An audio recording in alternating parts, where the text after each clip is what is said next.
এইখানে দুইটা একদম নিরস্ত্র নিরীহ দুইটা মানুষ, দুইটা মেয়ে, তার এগেনস্টে 200-300 জনের একটা মব তৈরি হয়ে গেল কয়েক সেকেন্ডের মধ্যে।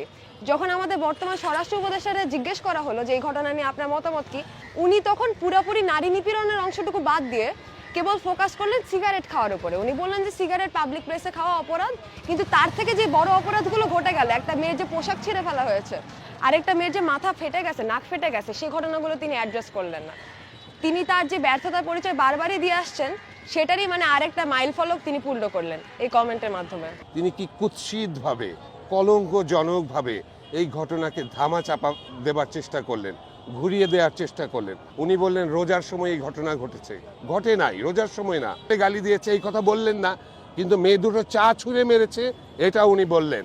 আজকে সারা দেশে যে শান্তি শৃঙ্খলা পরিস্থিতির চরম অবনতি, এর জন্য আমি মনে করি প্রধান দায়ী হচ্ছে এই জাহাঙ্গীর।